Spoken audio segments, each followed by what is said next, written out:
Good morning, Hampton Academy Sharks. Today is Friday, May 3rd, 2024. I'm Matt. And I'm Chase Hamilton. Today is B-Day. This week we're featuring a segment on poetry night at the Hampton Historical Society and a segment on the 6th grade Ancient Roman project.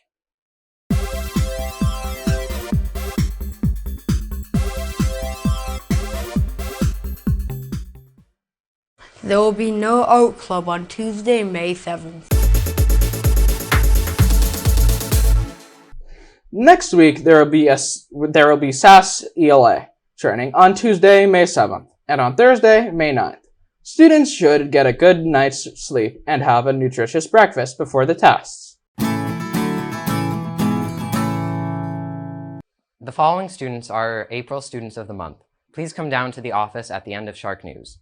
For 6th grade, Maddie Shapiro, Alta McNally. For 7th grade, Mark Howard, Muhammad O'Connor, Avery Liniak. And for 8th grade, Morgana Silva Crossgrove, Ari Hernandez, and David Kuchow.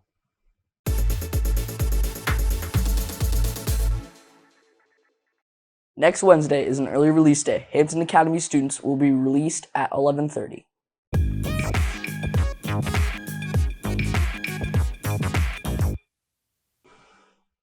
Attention 6th and 7th grade students. Now is the time to submit your music choice forms if you're interested switching music classes for the next year.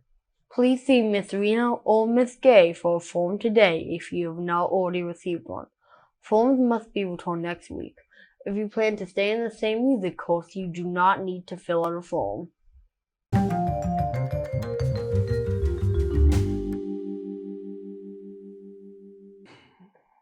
On Friday, May 10th, there will be 2 spring fling dances. The 6th grade dance will be from 4 to 5:30. The 7th and 8th grade dance will be from 6:30 and 8:30. The dress for the dances will be spring casual. Tickets are $5 per person and will be sold during lunches next week.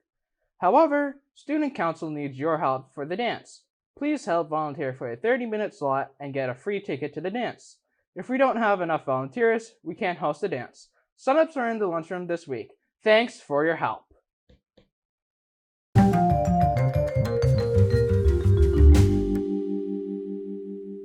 In preparation for the Memorial Day Assembly, 7 Academy would like to invite all students, family, and faculty to remember a family member or friend who died while in service to their country.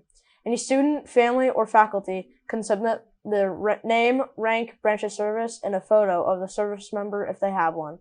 Please submit your entry to Ms. Dumont, kdumont@su90.org by May 17th. Lunch today will be Salisbury steak burgers, sweet peas, a red delicious apple, and some milk. That lunch sounds very yummy.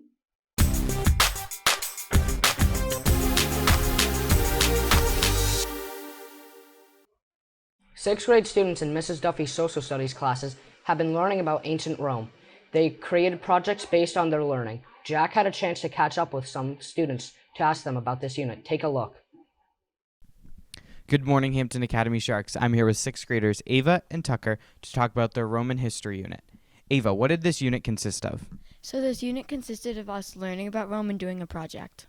And what was that culminating project, Tucker? The project was we had to make like a replica or a drawing about all the stuff about Rome, and you got to pick what you did, and I did the Pyramid of Cestius. And why is the Pyramid of Cestius important? The Pyramid of Cestius is important because it was a tomb of Gaius Cestius, and he was a Roman emperor. And Ava, what was your favorite part of this unit? My favorite part of this unit was creating the project. And Tucker, why is ancient Rome important to learn about? Ancient Rome is important to learn about because they took a lot of stuff from Greece and they used it and made it they modified it and made it better. And ancient Rome, it was just a huge empire and it's fun to learn about. Thank you for being on Shark News.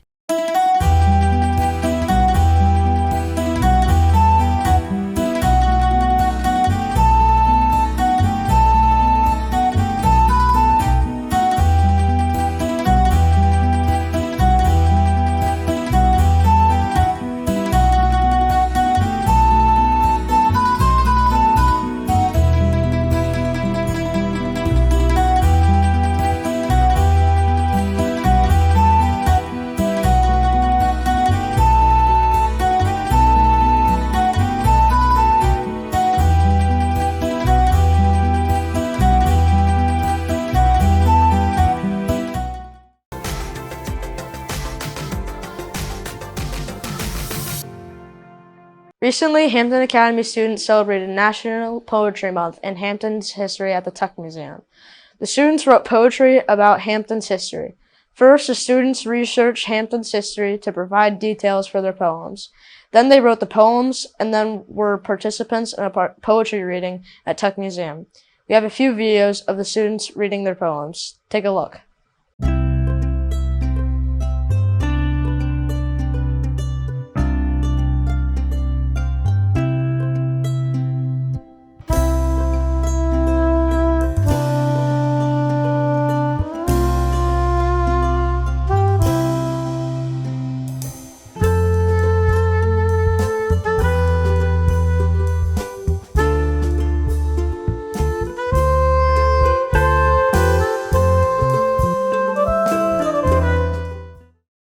I took a trip one time. I realized time had fly.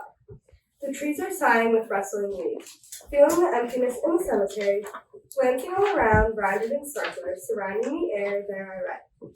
1860, 1935, 1756. I understood where I was. I was with the forgotten, the left and the lost. The soil beneath me felt as though it was creeping. What lies beneath this fairy ground is still the secrets of this town.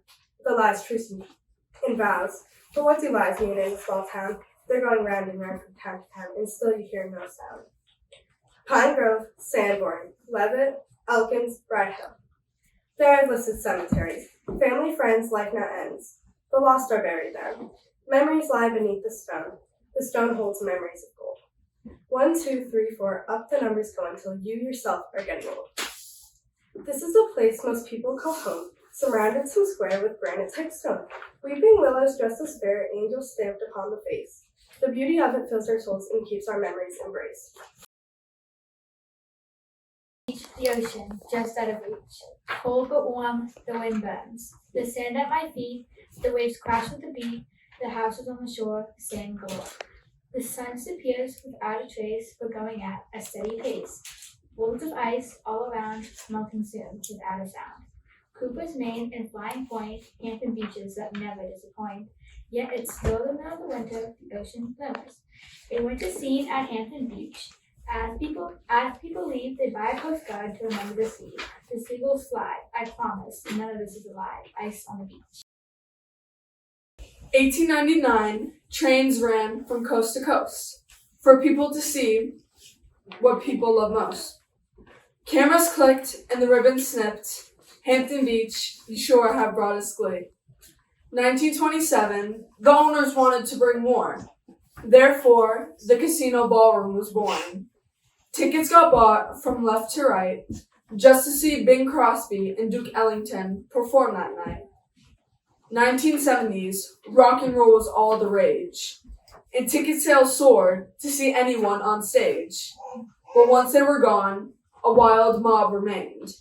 People climbed walls like artists' songs climbed the chart. Others kept seeking for a siren to start. Lights flashed and sound boomed. One word to describe that night is hectic. That is why it's so historic. Good evening. Fish houses draw me in like high tide to low tide. A nice and calm boat ride. The old creaky plank, the horrible fish stank from fish guts on the wooden floor. The tiny window above the door. I hate the sound of the old door screech, but I love the view of the beautiful beach. The simplicity of the home, along the beach I will roam. The tip of the oar, waiting on the shore, for one last boat ride to adore.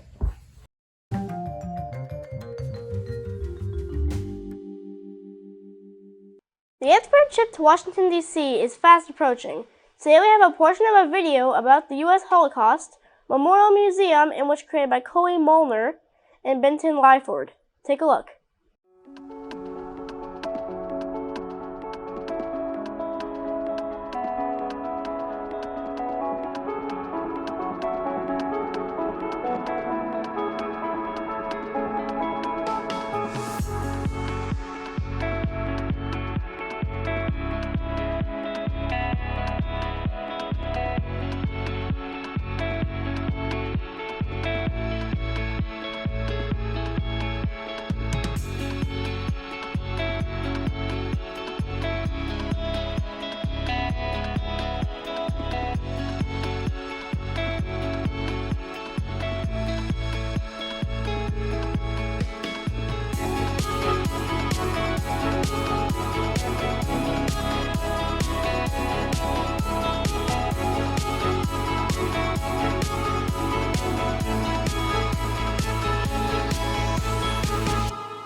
Celebrating his birthday today is Kai Langley. Celebrating on Saturday is Joey Pinacio and Ari Hernandez. Happy birthday, Kai, Joey, and Ari.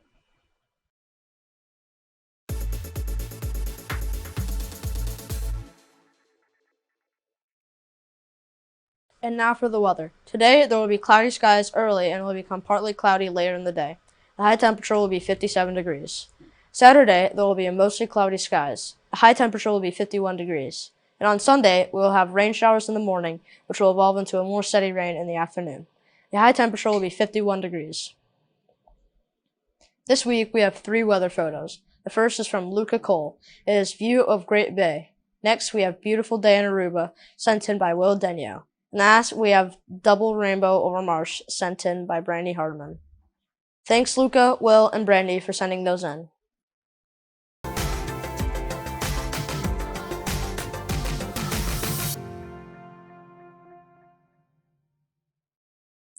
School Lunch Hero Day is held annually on the first Friday in May in honor of each person responsible for providing lunches and food to millions of children across America.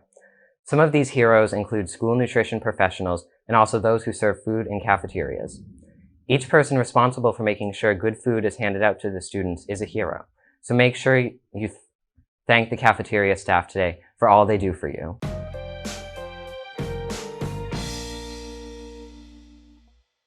Fact question is about which of the following can count toward the vegetable compost component at school lunch? A. Ketchup. B. Corn dogs. C. Baby carrots. D. Couch potatoes. Our thought for today is from Anthony Bourdain, who was an American celebrity chef author. He said, "You learn a lot about someone when you share a meal together." Anthony Bourdain.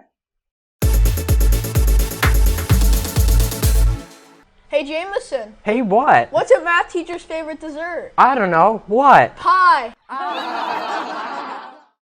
Our answer to the fact of the day is this. C. Baby carrots count towards the vegetable compost based on the USDA meal pattern requirements for the National School Lunch Program.